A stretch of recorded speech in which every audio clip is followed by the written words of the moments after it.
teacher. Bienvenue.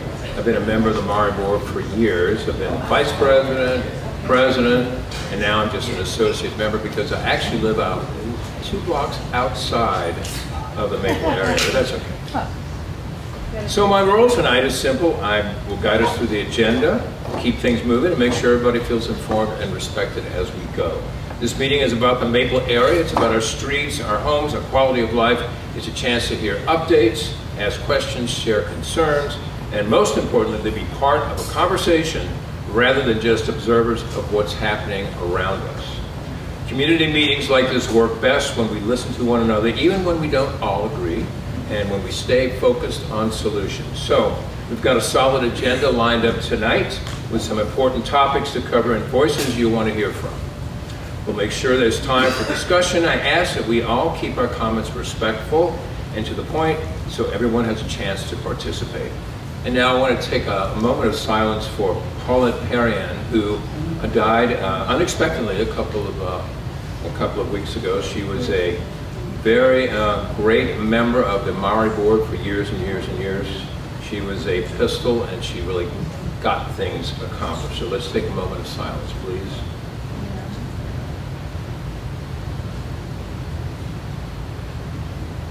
And thank you, Paulette, for all the work that you did. And again, thank you for showing up. Your presence matters, your voice matters, and this neighborhood is stronger because of it. So with that, let's get started. Now, I want to introduce to you the people who are on the Maury board. And please stand up so we can see who you are. So, Jeff Baynard. Barnyard. Barnyard? Close enough, that's good, yeah. Okay. He is candidate for president. Also, vice president candidate is Robert Strain. He's been a member of the board for years and years. And also, George Jensen, who's our treasurer. He's been treasurer for years. He's way in the back. He's been a great board member. Also, we have Nanette Barrios. Is she here? There she is, Nanette. Thank you so much. And also, there's Richard Bienvenue. Oh, I'm here. Okay. Okay, John Delamatre. John, there we go. And is Noah here? Noah Emerson? I don't see him. Okay. Anyway, and of course we have Keith Hardy, who's been past vice president, past president. He's the engine behind Maury. And without Keith, I don't know what happened to Maury. He's a great lawyer and he's done tremendous work for this neighborhood. We also have Mark Loudon. Is Mark here? There's Mark. There we go. Thank you for being here, Mark. And other ones, Leanne, is Leanne here? Aaron Sosa, okay. Oh, there she is, okay. Lane Tripp, is Lane Tripp here? All right. Sarah Scott Thomas. All right. So I'm a pretty strict taskmaster when it comes to the agenda that we have here in the schedule. I will be using a stopwatch to make sure that we try to stay on schedule and on topic as much as possible. So, our first speaker tonight is going to be Amy McCarron. Amy, let's give a big round of applause for Amy. Amy is our new, and I voted for you. She's our new council person. What do you say, council person? Council member. Council member. Yeah. Council member. I thought it said CM. I thought it might be council member. Okay. Council member. Okay. There you go. Well, let's put this down. Yeah, thank you. All right. Yeah, there we go. Perfect. All right, can everybody hear me? All right, perfect. So, hello. I'm Amy McCarron, your new council member for District A, in case you do not know who I am. Happy to be here tonight. We have a little slideshow for you guys, but then I want to open it up for questions and discussion if you have anything. Keep in mind we are in the second week of the new administration, but you know I feel very good about working together with the Moreno administration. I've already had 2 one-on-one meetings with her, and that's more than I think Joe ever had with LaToya Cantrell during his 8 years. So it's very positive. We have a lot of things in common, a lot of things that wanting to get the basics right for you all. So I feel very comfortable with her. And also your former council member, Joe Giarrusso, is the new chief administrative officer. So we have already had weekly meetings with him and he's committed to doing that too. Same thing with DPW's director, Steve Nelson. So right now everybody's working together, everybody's trying to move things forward. Keep in mind, give us a little bit of grace on everybody is getting settled with staff and all these things, but we are getting answers from people faster than we did before. So I feel good about the way things are going in week 2. So we will start the presentation.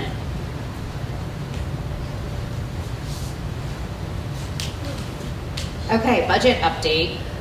So I'll note that I do serve on the budget committee. I will be chair of the climate committee. I'll serve on quality of life, public works, and utilities committee. So those are the committees that I serve on. We had a budget committee meeting today. This was our first one. We didn't have a lot of updates on 1231 numbers, but we'll just kind of go through this really quickly. Obviously, spending cuts $150 million to several departments. Once per pay period furlough for 700 workers, non-essential workers. And the way they did this was kind of a graduated scale, so that way it's equitable to people. So I can send you all the specifics, but people that are making like less than $50,000 a year on a graduated schedule and not subject to furloughs, so we can make sure that they're not losing pay. But however, that means that our staff, our council staff, my staff will be furloughed every other week. So when you guys call, you'll get me on the phone because I'm just doing it every other Friday. They're going to be furloughed. So if it's that Friday, it'll be me answering the phone because I want to give them, it's required by law and that's what they're required to do. So just keep that in mind. This is going to continue through the end of the year unless things pick up and less revenues, we can get additional revenues going, but it's going to take some time. So that's what's happening here. The savings through the end of the year of 2025, this is unaudited, is $52 million. And then if you have been paying attention, we have weekly meetings where we've got to approve the payroll. This is through a revenue anticipation bond. It's $125 million. It's going to have to be paid back in full by May 2026. So we've been working very closely with the administration. As you know, your property taxes are coming through right now. We're watching the cash flow. That's something that I want to make sure, and I know Councilmember Willard, who also serves on the budget committee, is making sure that we have the proper cash flow for this. It has to go into a separate account and be paid back. So far we're doing a combination of paying for payroll between the revenue note and general fund right now. So hopefully we won't have to have this kind of bond again, but we'll see how things go throughout the year. Okay, short-term rental update. Not a major update on here. The rules for residential are still in place. It's 1 per square block by right. And then commercial regulations right now. All new commercial STRs have to be done by conditional use, and licenses are not non-transferable. I know if you want to do the next slide here. This is the transient lodging. So this will address commercial short-term rentals. Keep in mind that, next slide. These are the study recommendations, just kind of a brief overview. It's all, Claire, is it all online too for them to, okay. This is online if you want to dig deeper in. The CPC has not heard this in their meeting yet. It is on their schedule for the 27th, I believe. So it has not come to council yet to decide anything. So, whatever their recommendations, it's going to change based on CPC, and then council will have the regulatory authority over it. So this is the study recommendations: bed and breakfast in residential, small hotel, motel, and mixed use zoning. Don't know where everything's going to land at this point, but these are the next steps here. So that's on 127, and its meeting is at 1340 Fortress. So.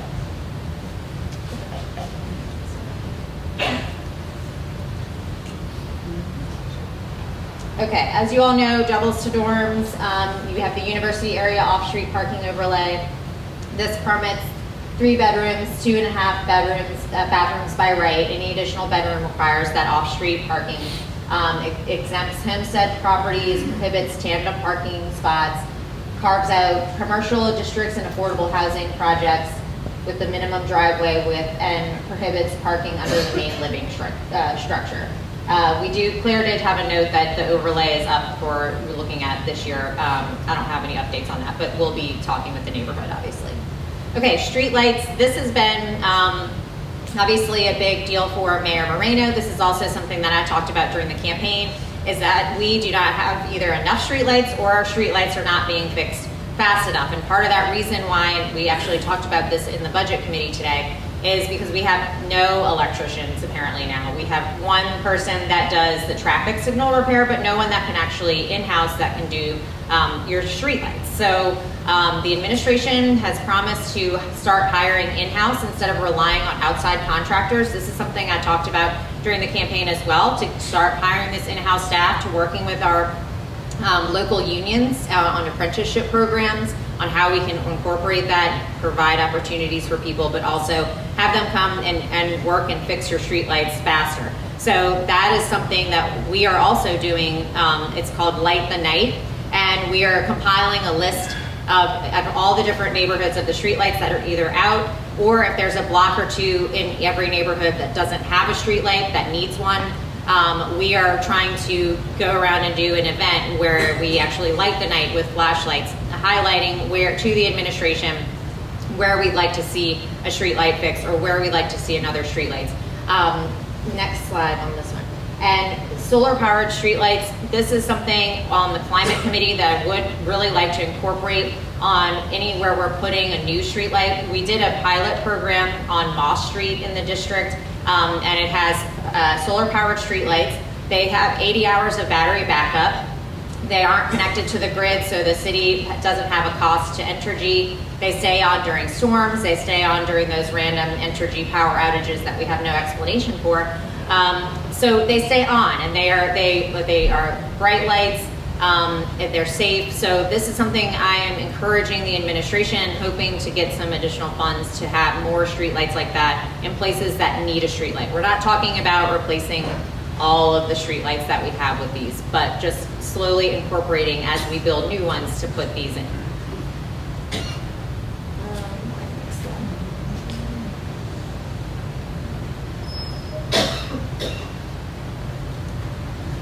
Okay, road work updates. Yeah. I figured that one would be a hot topic. Okay, so FEMA, we did get the 6-month extension. The administration is currently applying for the next 6-month extension. So all the road work that is currently funded by FEMA is going to continue, that is happening right now. We've been assured that nothing right now that is working will be left open. What that means for new projects that haven't started yet, we don't know. I have actually in Holly Grove, there's a couple of projects that are supposed to start. We've been told that they can get started and that FEMA will allow us to continue, so we're not leaving streets open. But, you know, there is still going to be additional street work that is not going to get funded by FEMA. We do have that bond proposition that you all passed in November.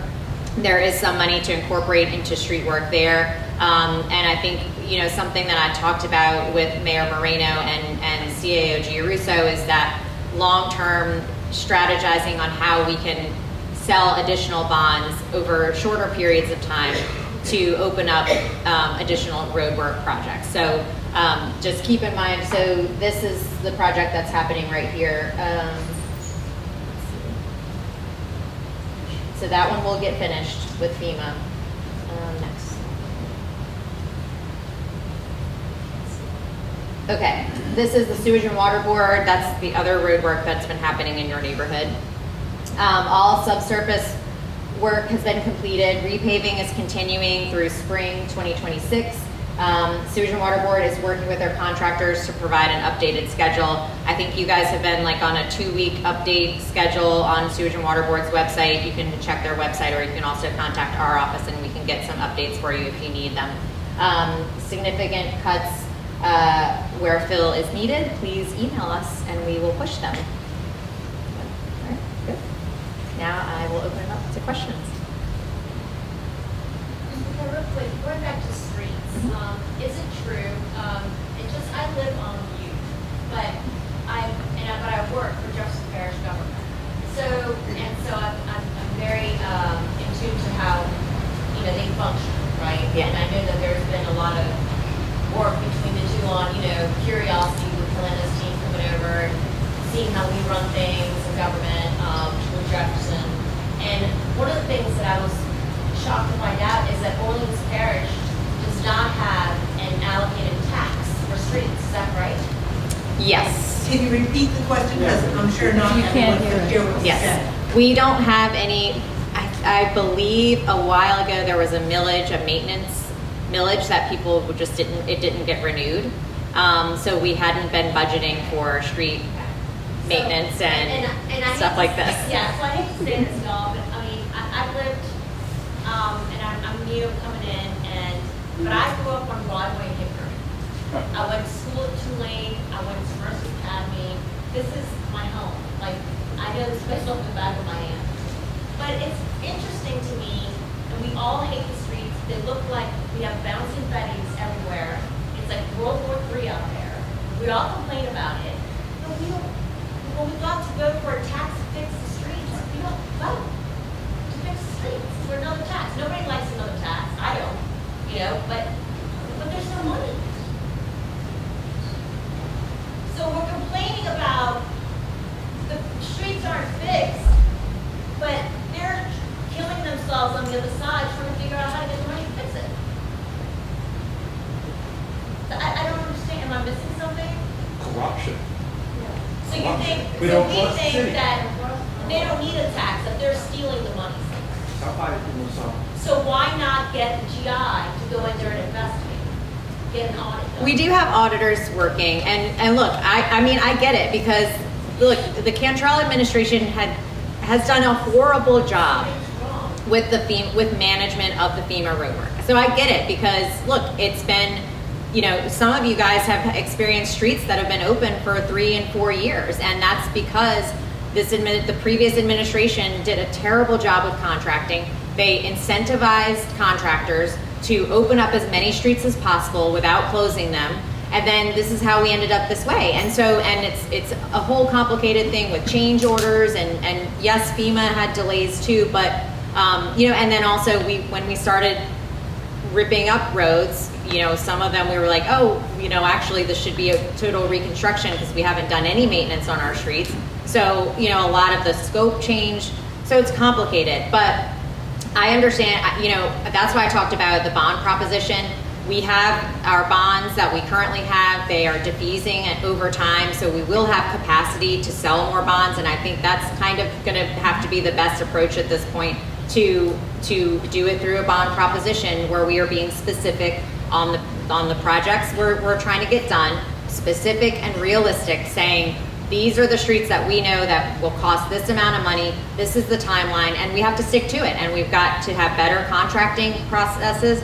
This is something I talked about publicly with the new city attorney when we were going through her approval process. I said, look, the biggest thing for our district council members is the contracts for our streets and our road work, because they were so poorly mismanaged before.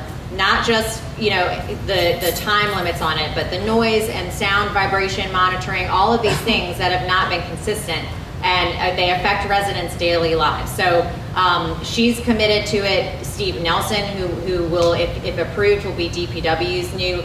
I feel hopeful that we can move things forward in a better way if we've got the right people, and I feel confident right now that we are working towards that. So, I mean, I get it. It's hard. It's hard both ways, but It really isn't. yeah. I mean, it's about leadership and doing it right. Right. Well, this is our chance. This is our chance. This is a change administration. This is what you all voted for. This is what we're trying to get done. And so we've got to work together to fix these things and to prove to you all that we can do it right.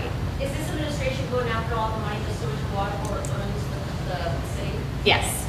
Yes, they're actively doing that. We are being, actually, they talked about it at the budget meeting today. I'll have to get what Joe said, but they have already repaid us a certain amount. I can't remember the number off the top of my head, but I can get it to you. Could you tell me who administers the brake tag program? I think it's the Department of Transportation, but State? for the state, I Okay, think so. The city has nothing to do with it, I don't believe so. because it's not being enforced. Well, enforcement is on the city. It is. Yes, Okay, enforcement, so- I mean, NOPD is responsible in traffic for that, but we obviously do not have enough officers to be consistently Okay, doing that. So somebody ran a stop sign at a lower line in Plum, I live Mhm. on Plum, and he hit somebody. And the policeman that came and investigated, I was a witness, so he took my statement. Mhm. I said, this guy doesn't have a brake tag, did you cite him? He says, oh, we never cite people for that. He says, I don't even have one on my car. Now, No, that's not true. oh, yes, it is true, that's what the policeman told me. That's what the policeman told me. We are stopped, we don't have the brake tag, but I think there is a difference between the state and the city. But she said the city. Well, enforcement, I mean, enforcement, anything traffic-wise, yeah. We have Right. the city tag and the state Hello, tag. hello. We have a problem in making this meeting useful. We cannot hear anything Do we have that's another- being said by the people that are questioning you or whatever, so we have to do something. Do we have to another make this meeting microphone useful to that we us. can pass around?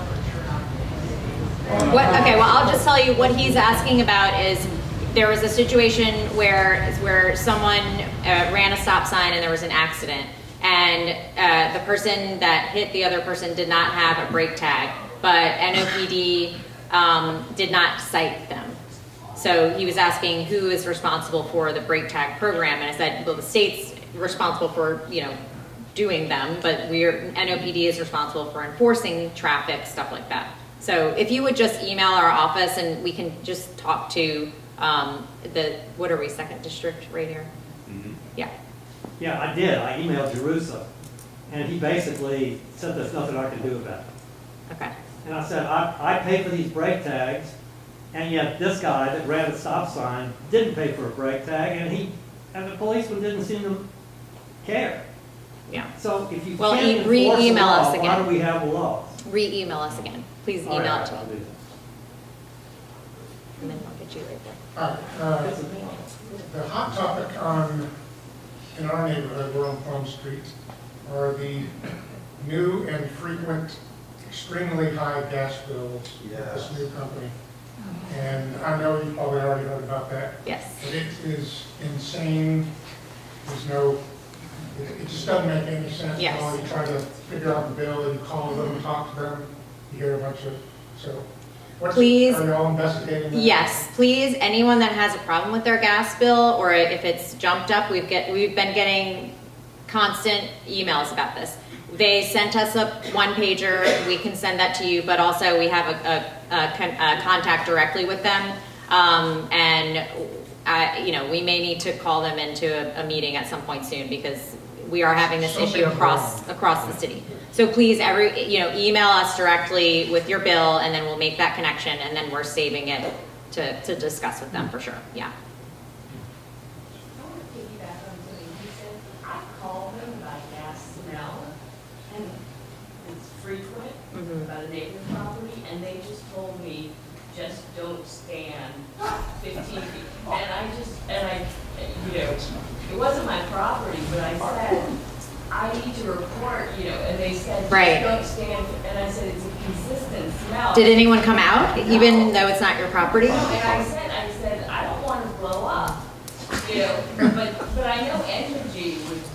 Yeah, Entergy would come out direct immediately. They Yeah. were like, well, who are you? And I said, I'm just trying to anonymously, but it's consistently, and I called the manufacturer of this. It's it's one of those flash hot water heaters, and I called the manufacturer, and they said, no, this should not be happening. And I'm kind of worried, it could happen, but they were just like, just don't stand close to it. Delta And Utilities said that? Yes, and Okay. it really concerned me, their lack of concern, because every time it turns on, you can smell gas. Yeah.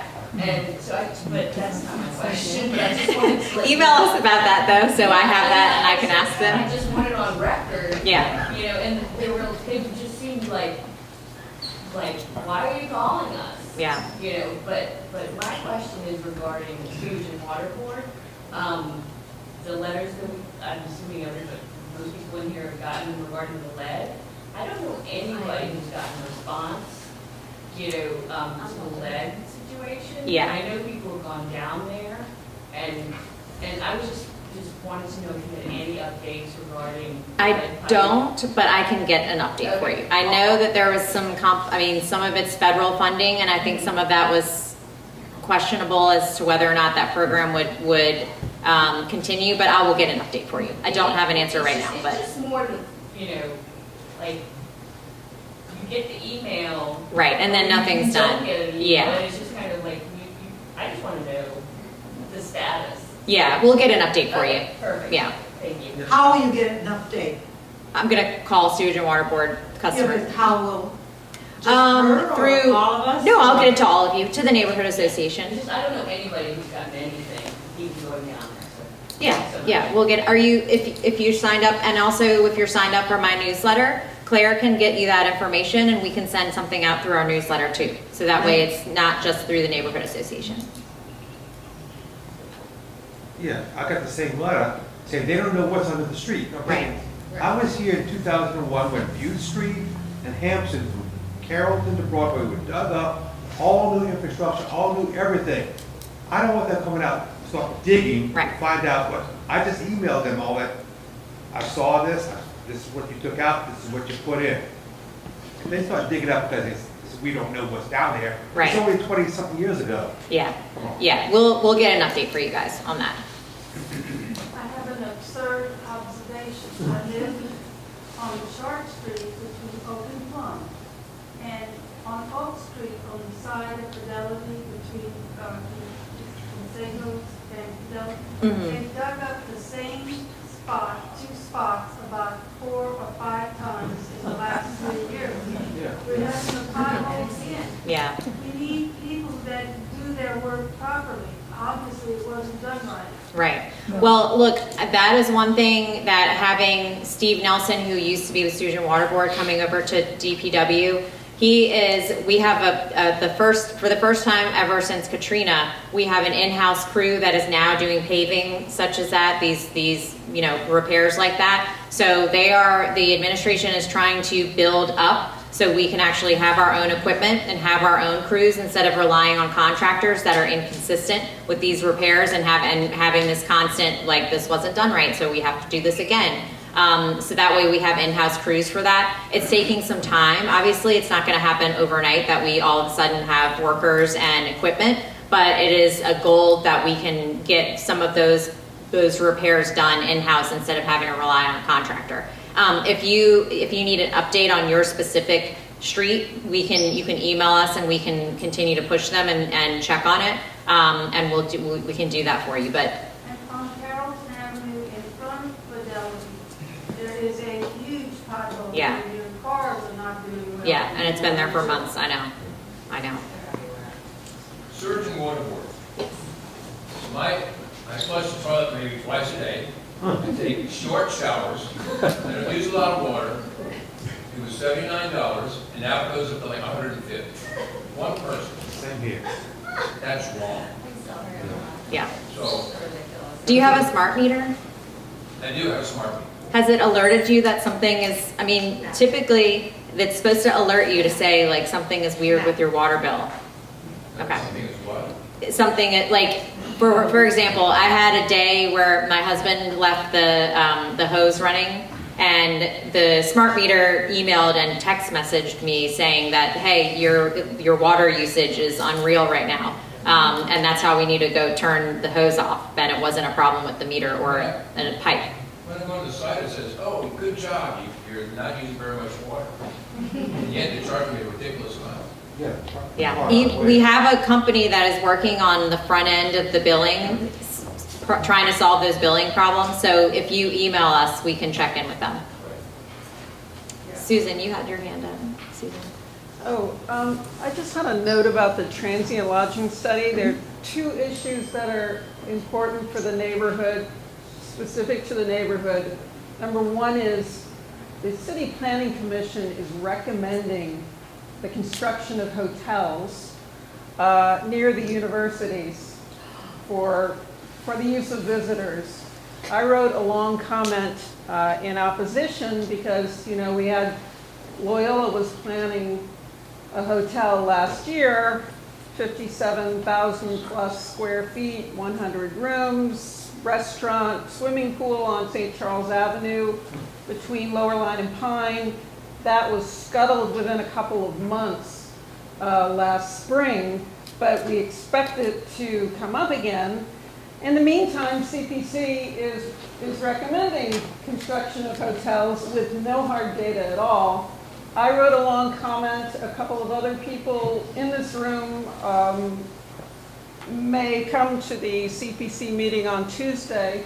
So please, that's something to keep an eye on. And the other... What is CPC? The City Planning Commission. So meeting on Tuesday. Yeah. And then their recommendation on the whole transient lodging study will go to the City Council within about 2 months. But the other issue was so-called rooming houses, and this has to do with doubles to dorms, because a rooming house is technically sleeping rooms with or without eating facilities for 5 persons or more. So a lot of the dorm developers put more than 4 persons, in unrelated persons, into a single unit, and that is a rooming house. There are only 11 licensed rooming houses in the whole city, according to the study. The people who conducted the study, a private company, didn't seem to know anything about all of our unlicensed rooming houses, which are not, you know, the law is not enforced. You can complain to safety and permits, complain to the BCA. They just throw up their hands and say, well, they don't say anything, actually. There have just been a couple of incidences. We know that there was an attempt at enforcement. But the point is, this is a problem. It's illegal. And we're going to make a statement about that, too, on Tuesday, and then going ahead into the City Council. Thank you. Appreciate that. I just wanted to, she said a lot of what the question I had in my head and living on Maple Street and having other property, but it's really frustrating, this lack of enforcement. And the word is out, like they don't care at all. I mean, they're not even like, we're trying to do it behind the scenes, you know, kind of thing. And feel pretty powerless with it, and parking is the least of it. It's what it's just done to the whole temper of it. And I don't know what where your district, but also what the Moreno administration, where enforcement is on their priority. Because I imagine there's a lot of enforcement issues across the city of different degrees depending on the neighborhood. So I'm just kind of wondering if you have a sense if this is lower, if it's middle range, or you haven't had that conversation yet. No, enforcement is a big priority for them because they know that that's what we need in the neighborhoods, and that's what we as district council members are telling them. I mean, safety and permits, we haven't heard who she has selected to lead that department yet. So I'm anxiously awaiting that hearing so we can ask how they're going to completely basically redo safety and permits and the enforcement arm of that. I will note there is the short-term rental fund that is funded by the nightly fees is for enforcement, and there is a lot of money in there. So there is money there to hire people to enforce specifically short-term rentals, but it can also be used for healthy homes, for the doubles to dorms, all of these things. So you know, I'm going to continue to push and encourage that we use that to fund these positions so we can have the proper enforcement. Same thing goes for code enforcement too. That's another big issue that we've seen. I know that the code enforcement just became an official department in the last 2 years, but we need better enforcement on that side too. So yes, it's a priority of mine because you all have said it's a major issue across our district and across the city, really. Thank you. All right, thanks y'all. Thank you.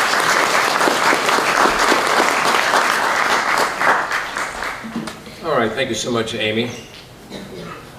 So, we have Library Rep Rachel Turner, is she here? Oh, okay, great. Is it Rachel or Rachel? It's Rachel. Rachel, okay, great. She's going to speak for 2 minutes. Even less. Oh, even less. Okay. Maybe I'm just loud enough. Hi. Hi. So I'm can't. How do Oh, here, I just don't do that. We just don't use that in the library, you know. Okay, so I'm Rachel. I'm here representing the New Orleans Public Library. Just to say hi. How many people have library cards? Yay! Oh goodness, so many hands. If you didn't raise your hand and you would like to get a library card at the end of the meeting, I'll be in the back and I can make you a card that you go home with tonight. Yeah. And just a quick reminder, we have lots of things. We have books, which everybody loves. We have Libby and online apps to listen to audiobooks or read ebooks. We also have things like the Culture Pass, where you can use your library card to get free tickets to museums, the aquarium, insectarium, the zoo. We have a cake pan library. If you have to make that one special cake one time, you don't want to buy the pans, check with us. We might have a pan for you. We have seed libraries, so you can get 3 packs of seeds every time you go into some of our locations with your library card. You don't have to return the seeds. You can just grow some food. And I'm trying to think if there's some, we have free access to the New York Times and lots of other free resources that I'm not going to stand here and tell you about as a big giant group because a lot of people already told me they use their library card every day. But if you have questions or you want to make a card, please come see me at the end of the meeting. The library loves you.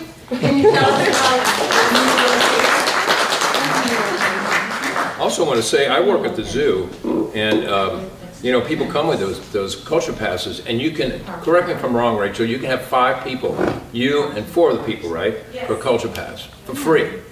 All you have to do is go online and just reserve the day you want to do it.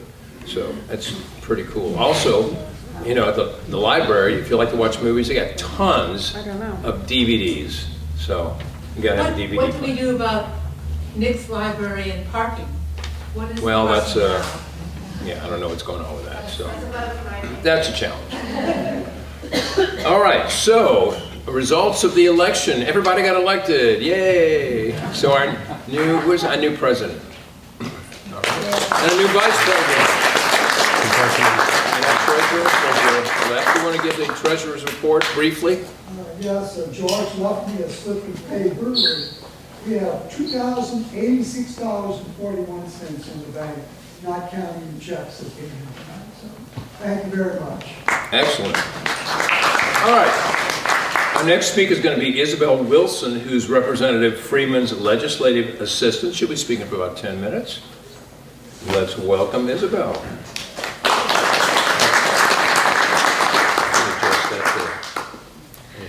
Hi everyone. Amy says sorry she couldn't make it tonight. She's actually in Baton Rouge for a joint legislative committee on budget tomorrow. One update we wanted to share with everyone is closed primaries. I know a lot of people have had questions about that. We did move from an open primary system to a closed primary system, and you might be like, what does that mean? So right now, before this all happened, you could vote for whoever you wanted. Now you are tied to the party you're currently affiliated with. The Secretary of State's office said that anyone who's currently registered as a third party or independent voter, they will be moving to no party, which gives you the option to vote in either primary election, Democrat or Republican, but once you vote in that one election, you have to stick with it. So we're encouraging everyone to go online to govote.org, and you can see right now if you're registered and what your party affiliation is and change that if you'd like. I have the deadlines that I can share with anyone after the meeting. We also send them out through our newsletter, and I'll send them to Keith when we get closer to so he can distribute to everyone. Oh, a question about closed primaries? Yeah. Yes. So once I'm an independent, so Yeah. once I vote in the next election, does that mean that I am then registered to that party? Good question. No, that just means that once they move on to like the general election, or that there's a primary or runoff for whoever gets the nomination, you have to stay with that group. And it resets. Yeah, for the For the next, next election. yeah, the next election. And so right now, this closed primaries, this is happening for presidential election, Senate, House of Representatives, Bessie, and the Public Service Commission. So the election isn't happening until May, so you have until April to change your affiliations or just check online and everything.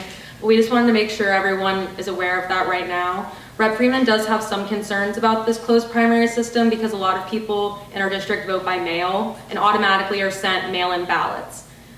We're still unclear. We've asked Secretary of State for some clarification. What does that mean if you're a no-party voter? Does that mean you receive 2 ballots? We haven't got any answers yet. But Rep. Freeman is looking into that, especially also if you read our newsletter. The Secretary of State has voluntarily given all of our voter information to the federal government. We are looking into that right now as a violation of your individual privacy. And that right now is our update. And if you guys have any questions, yeah. So if you want to vote in the primary, Yes. you know, because you could change, what you're saying is you could go on and change it, because isn't there only, am I wrong, for the Republican candidates? Yeah, so if hopefully there will be a Democratic candidate, but I mean, yes. yeah, Um, so that, I mean. We'll know as we get closer and we'll send out more communications, but we're also a little unclear about. I mean, because, yeah, I'm very political and Yes. I've gotten stuff from Cassidy, so I'm just kind of Mhm. curious, yeah, so, okay, cool. So what you're saying is if you vote in one of the primaries, Mhm. you have to vote in that party's runoff. Yes, But sir. then in the general election, You can vote for whoever you want. Oh, So just, again, for clarification, if I change it to no party, I can just vote for whoever I want, no matter what the election. Yes. And also one thing Rep. Freeman wanted to let all the members of Mari know, she was recently chosen as the House floor leader for the Orleans delegation. So she will be carrying the legislative package for the city of New Orleans. She's working really closely with the Moreno administration and our city council members to try to get that package pushed through. And we also have some preliminary meetings set up with the new director of Sewage and Water Board because of the concerns raised earlier about the lead pipes and the projects being sent out again for bid. Rep. Freeman is trying to figure out right now about the lead pipes and how we can get them fixed. So yeah, thank you. House leader of what? She'll be the House floor leader for the Orleans delegation. Thank you. Of course. So how long, can you go over the date again, how long do we have to change? Yes. Our, again? I will let you know. So right now, April 5th, the first party primary is May 16th. So you have until April 15th to register or make your changes in person or by mail. And then you have April 25th if you would like to do it online. It's very easy online. Just want to assure you guys that. Yeah. So you have to do it before the election, you can't do it on the day of the election? For no party, you're allowed to, you choose on the day of the primary. So you don't have to do anything till you go to vote? Yes, but if you are currently But if you want to change Yes. to a party officially? Yes, okay, ma'am. thank you. Any other questions about those primaries? You can't register as no party on the day of the vote. You have to register as no party before, right? Yes, but we've been assured that all third-party voters, any third party, they're all being moved to no party so that when this comes, people are still able to vote because there hasn't been a lot of communication about what this means for the people of Louisiana. So yeah, thank you.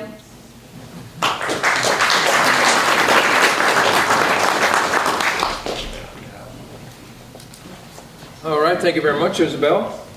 So, we have some Tulane representatives are going to be speaking tonight. Carrie Stockwell will come up and speak and give us an update of what's going on with Tulane. Thank you so much. Very much. Okay, hi everybody. Thank you so much for having us here tonight. My name is Carrie Stockwell. I'm Vice President for Government and Community Relations at Tulane University. I have been at Tulane for 10 years and I'm also an alum But I've only been in this role since September, which is why many of you probably haven't met me yet. But I'm excited to get to know you all more. For awareness, we are going through some changes at the Office of Government and Community Relations. We are in the process of, in the final stages of bringing on a new director of community relations, so that person will be getting to know all of you really well. And before I introduce my colleagues, there are several of us here tonight, but you're going to hear from two of them in particular. Just wanted to let you know that if there are any issues in the interim, you can always reach out to our office. It's neighborhood@tulane.edu. I'll also stick around after if any of you want to chat more. But mainly tonight, we wanted to come and talk to you about two things. We have our Chief of Police, Frank Young, Chief of TUPD, familiar face to many of you, who is going to talk about our Mardi Gras planning as it relates to students and public safety and everything we do in preparation for that. We also have Erica Woodley, our Dean of Students, who is going to speak about there's now a third-year housing requirement where first, second, and third-year students are all living on campus. And I know there are some questions about that. So how about we talk about both, and then we can do some Q&A on both issues at the end, if that works for everybody. Okay. All right, Chief.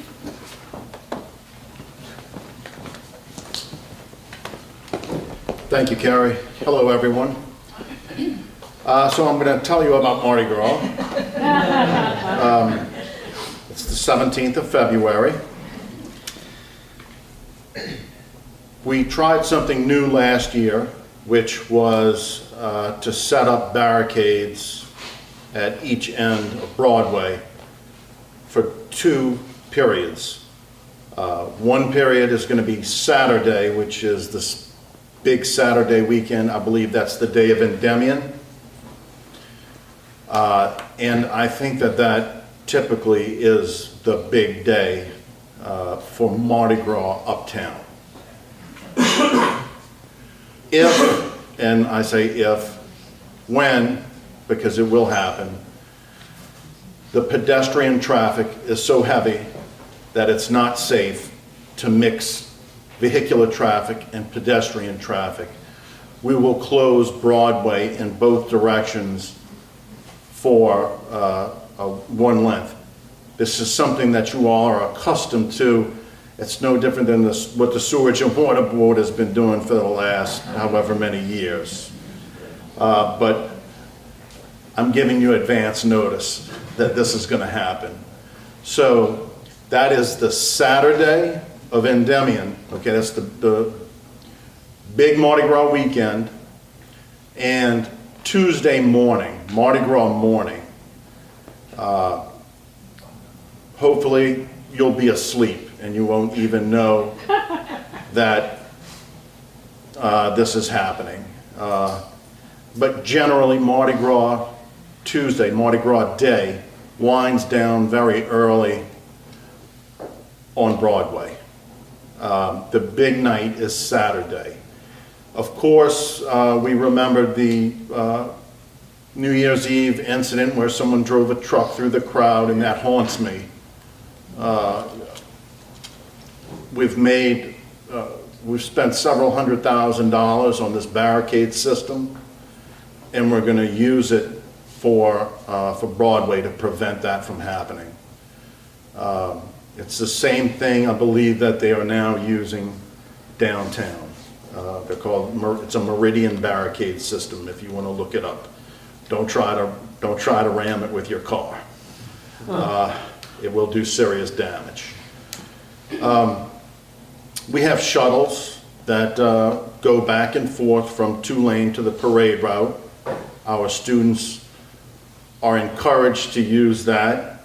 We strongly discourage hopping in the back of a pickup truck, hopping in the back of a U-Haul truck. That makes me nervous, but I see it happen. But we strongly discourage it, and went so far as to provide the shuttle, and no one would ride the shuttle. And then we said you could bring your drink on the shuttle. And now I think people are riding the shuttle. Okay, it made sense, right? It didn't make sense well, I guess it kind of made sense. Don't bring your drink on the shuttle. But you know what? It's working. So let them bring the drink on the shuttle. You can bring the drink anywhere else in the city, so why not bring it on the shuttle? It's making sense and it's working. That covers Mardi Gras. Erica, would you like to come up and cover something else? Can I ask you a question? What are the cross streets where the barriers are? Okay, I'm thinking that they're going to be, if you turn off of St. Charles onto Broadway, heading toward Claiborne, you will have a spot to make a U-turn, the first U-turn, that first street, which I believe is Hampton. Yeah. And now I'm still waiting to see what fraternities are having parties this year and which ones are not allowed to, because we have some that are not allowed to. That's going to determine how far down we go, but generally, I think it's going to be about a block or maybe 2 blocks past the booth. It's like about Oak, I think. So to Willow. Oak or Willow, yep. That would be Willow. Or maybe it would be. I think it's going to be shy of Willow. I think it's Plum. Plum is where the daycare is. It's Plum. Yeah. So I think you'll be able to make the U-turn on Plum. Plum is one way towards Broadway. Okay, right. But my point is that if you're coming down Broadway from Claiborne, you'll be able to turn around. I don't think We're you're not supposed going to make a U-turn there, but. Oh, well then, don't do it. Any other questions? Like you do what everybody else does and go the wrong way down Plum. People do that. Yeah. Yeah. Oh, it's become a regular thing. Yes. Yeah, because the streets are all blocked. I got trapped in a square a few months ago. Detour to the dead end. Yeah, the detour with no exit. Hello. Seems like a good time to ask about the city's noise ordinance and will it apply to Mardi Gras and what exactly is it on weekdays, weekends? Okay, if you call in noise complaints, the police department comes out, Tulane Police Department comes out. We have a decibel reader. We apply, we turn it on. If it's above a certain level, then you're in violation. We give 1 warning per semester based on your house, okay? And generally, people comply on the first one. We haven't had any, we've had great compliance. People say, okay, and they walk away and they leave, and they'll go to the party the next block over and crank up the stereo. I understand that, but the second time that we come out, we issue a summons. And that's a form of arrest, not physical arrest, but it is a summons to appear in municipal court. In municipal And what court? is What are the hours? Yeah, what is the hours that you can't make noise on weekdays and weekends? They vary, but let me tell you, it's a little later on the weekends, but I want to set some expectations kind of low for Mardi Gras. Mardi Gras is what we hope to do, and I've heard several complaints about brake tags and stuff like that, and what we hope to do is keep everyone safe. That's our primary concern, to have no fatalities, no violence, and from there, we trickle down to noise, and we do arrest people. We've made several arrests, physical arrests. We do tell them. For noise. We do tell them to be mindful of we tell them it's enforced. Yes, and I can't, the specific times, they increase, it's an hour later on the weekends, I believe it's 10. Maybe someone else can tell you better. I should know that figure for you. 11 on weekends, there you go. I think on Saturdays. it's Okay. 11. I'm sorry, can you repeat that? I heard it was 9 during the week and 10 on the weekend. That depends on how old of a municipal ordinance you read. There are so many out there. I told the Tulane police, that's what they told me. 9 Okay. o'clock and 10 o'clock. Okay. I have a question. I thought it was 11, but okay. It's 11 on What is Tulane's 10 policy during the week. at all, if there is one, with regards to those temporary library campers that we see parked on Broadway. Oh, yeah, the every campers. year, and then the kids are coming in and out of them, So, and then we haven't had- urinating, this, that, and the other. They're Yeah. parked in your block zone a lot of times on Broadway or one block like Broadway. Have you seen those in the last 2 years?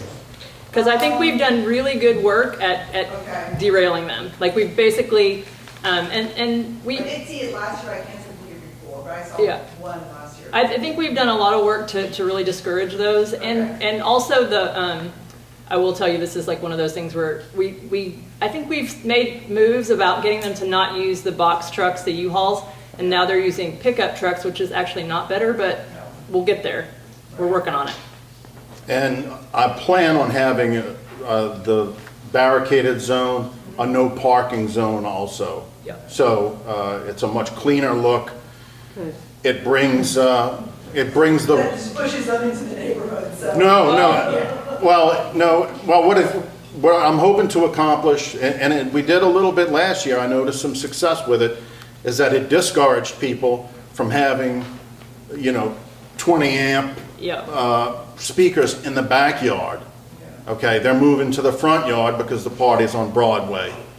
Now, it might look a little worse, but the neighbors behind are less inconvenienced.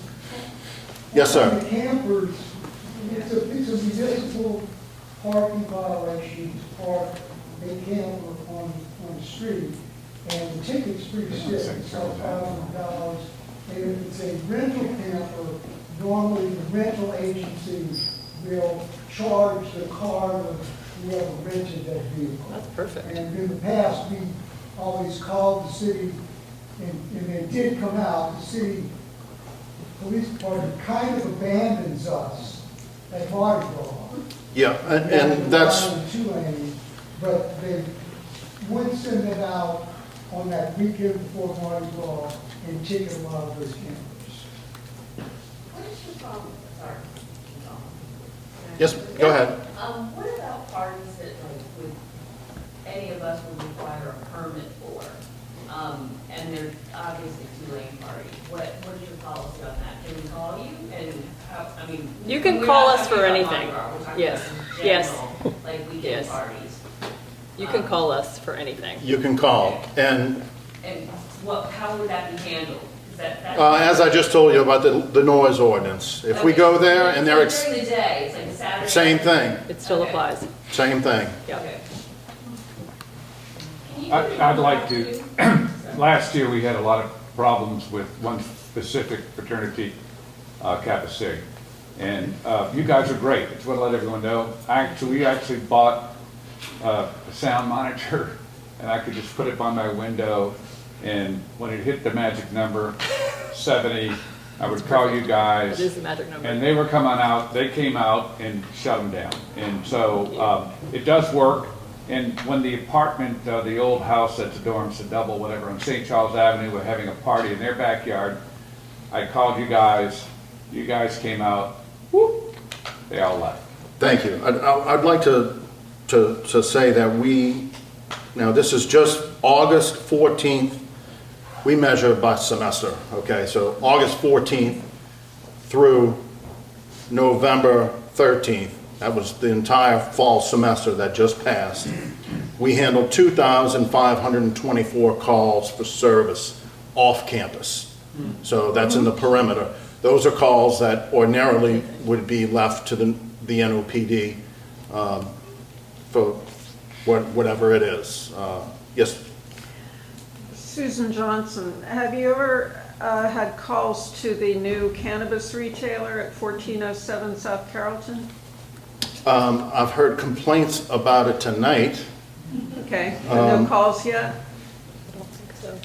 I mean, I haven't seen anything. 1407 Carrollton? South Carrollton, next to Nick's Library? No, I've only read about its existence and that people had a problem with it.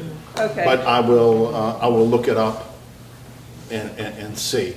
So if there's a problem, and I spoke to someone before the meeting about it, if someone's booming their stereo outside, do you know what time they close? Is there a mandatory closing time? 9 o'clock almost every night. On Sundays, it's 7 p.m. Okay. So it's 9 o'clock, Monday through Saturday, Sunday is 7 PM. Okay. If someone's booming their stereo outside, Yes, please, that's one problem. please And call us. Smoking in the parking lot. Yeah, I wanted to follow up on that. I'm a next door neighbor of that Okay. parking lot, and there's been a lot of, this is an enforcement question because I've called NOPD and they haven't shown up. And it's been an ongoing problem with loitering, music, smoking marijuana in the parking lot. Yeah. And I've talked to the CEO, I've talked to the staff almost every day. Very little response. They're supposed to have their own security, and I just wondered if Tulane is aware of this and can, like sweep the area at any time, or if we can call you. You can call. I'm interested in hearing what you have, some input you may have. I talked to the people at the dispensary today, Rep. Freeman. Yes, sir. They are hiring, they already have private security in plain clothes. They didn't want their security to be in security jackets to make the patients that go to the dispensary uncomfortable. They realize the concerns of the neighbors. They are going to be wearing security jackets now, and they're in the process of hiring off-duty sheriff's deputies in uniform to be in the parking lot to stop people in their cars and consuming on the premises, which is illegal, and they're trying to stop that. So we can talk about it. But I just- Did they mention hours? Yes, so they haven't talked about reducing their hours yet, but they are trying to ensure that people are not hanging out in the parking lot at night doing things that they're not supposed to do. So, yeah. So we're appealing our BZA appeal, we're taking it to the CDC. We just filed it on January 15th. So that's ongoing, trying to get a conditional use for public hearings still, just keeping up that, going to the CDC.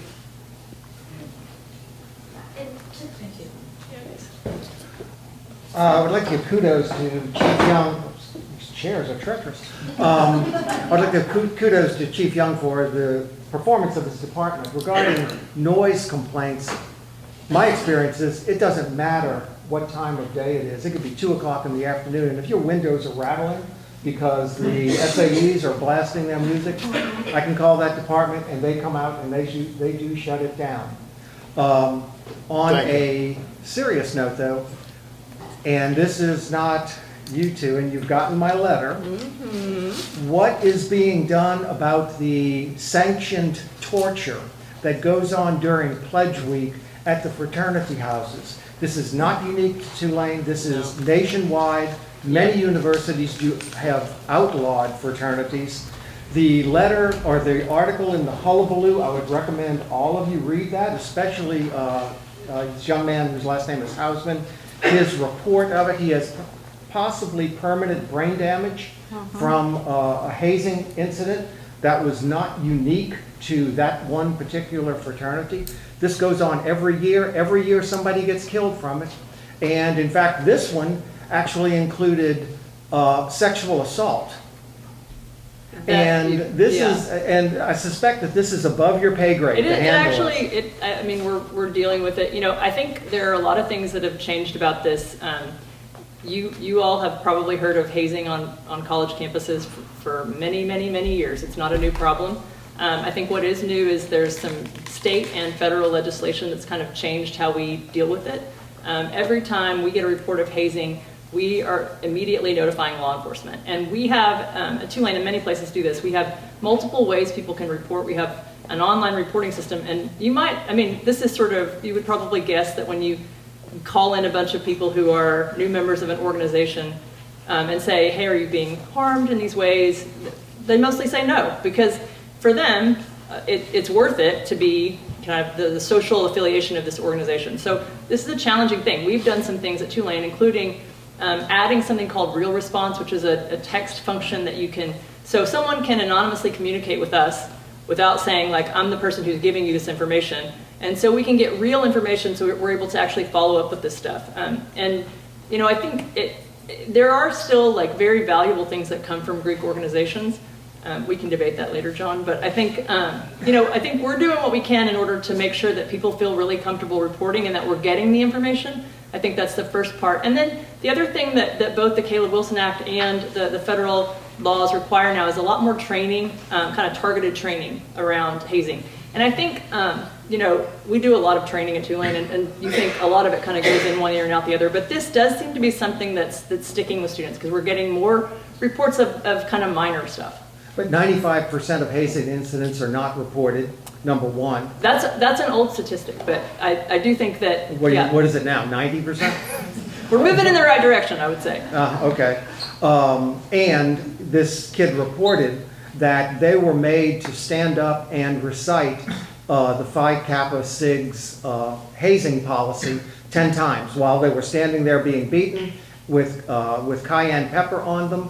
Yeah. And so this is an organization that's currently being investigated, and we outsourced our hazing investigations and other kind of serious investigations. And I mean, I think at this point, the organization, it's not concluded, but it's nearing the final stages. We don't allow that kind of behavior on our campus. But it happens. I know, It happens but when it happens and we know about it, the consequences are severe. Are these kids still in school?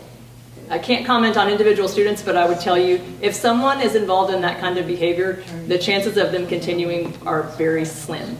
Well, the victim in this is not still in school because he can't drive a car, he can't maintain his classes, and he might have a permanent brain injury because somebody thought it was a good idea to throw a 24-ounce beer can at him that hit him in the head, knocked him down, knocked him out.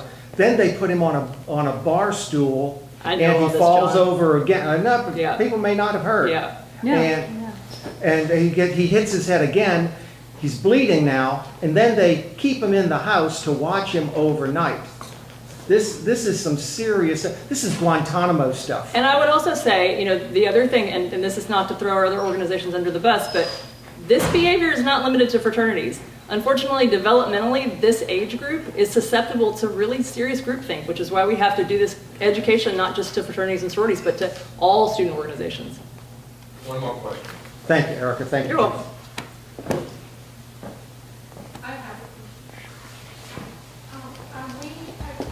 Is Tulane watching for traffic and parking and for there, that's still a no-no? Last meeting that I went, the neighborhood meeting, we have been discussing, you even offered somebody some office space from the city to come over and do the parking situation. And also traffic, I live on the corner of Plum and Fern. Since the streets were fixed, the speeding is totally out of control. And then add on top of it, the amount of traffic, like people were laughing over here, that comes against traffic. So you see a million near misses. My bedroom is right there in the corner. I stand there and I watch, and then you have your kids on those little scooter things flying down and not making any stops or anything. And it's a matter of enforcement, obviously, but I don't know what the answer is. So, you remember I said I think it would be a good idea if I partnered with code enforcement and actually had someone embedded with us that could share in the responsibility. Here are the things that I hear. The answer to that is there's nobody working at City Hall. Not right now. You just heard about the one electrician that quit.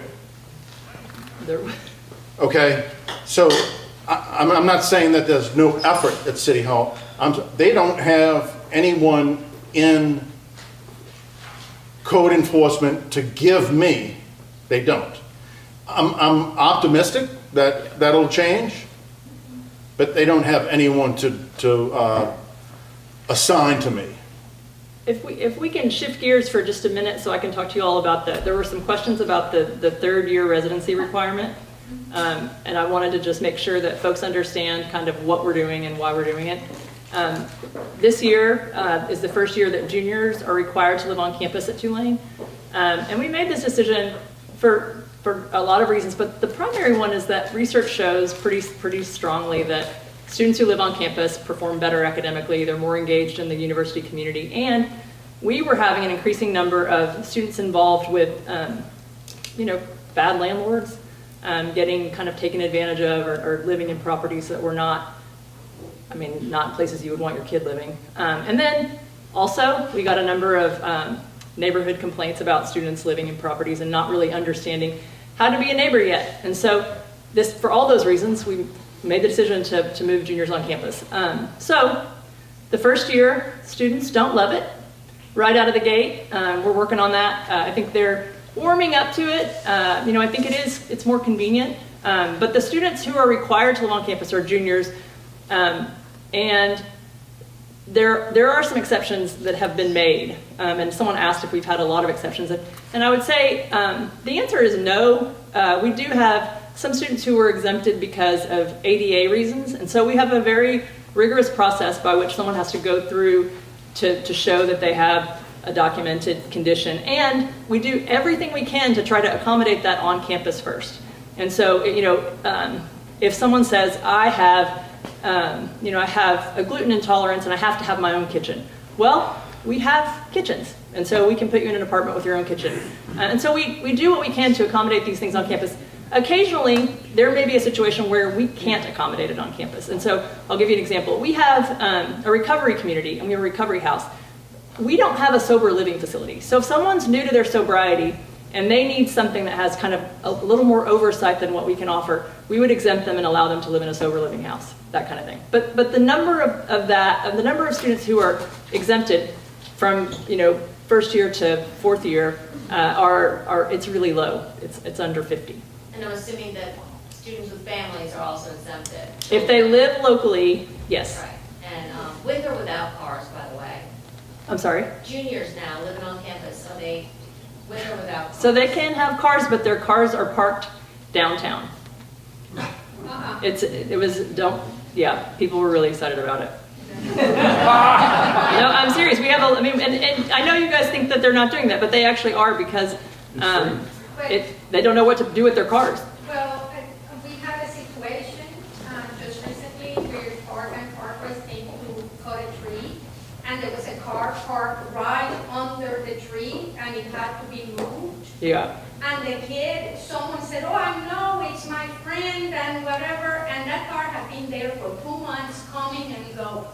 So we know. But there are still students who live in the communities. I mean, I don't know that you know that student was someone who lived on campus. Oh, she lived on campus. They had to go get her, and she had to send somebody. She got towed anyway. But that's why they should be parking downtown. It's not convenient for them, but it's safe-ish. Yeah. Oh, we can't take any more questions. No more questions. Sorry, y'all. Thank you all. One more thing. In the last meeting that we had at Tulane, someone mentioned that the city was creating stickers and for recycling. And we called the city and they actually don't do that. So we made stickers and magnets for our students so they know what's to recycle and what days their garbage gets picked up. Thank you all very much. I'm going to stick around, so if you would like to chat, or I can give you my card so you can reach out, just let me know. Thank you. All right, y'all, thank you so much for showing up. And if you'd like to stick around and help us put the chairs up, that'd be great. And the Tulane folks will stick around so you can actually approach them and ask them your questions privately. Thank you so much for being here.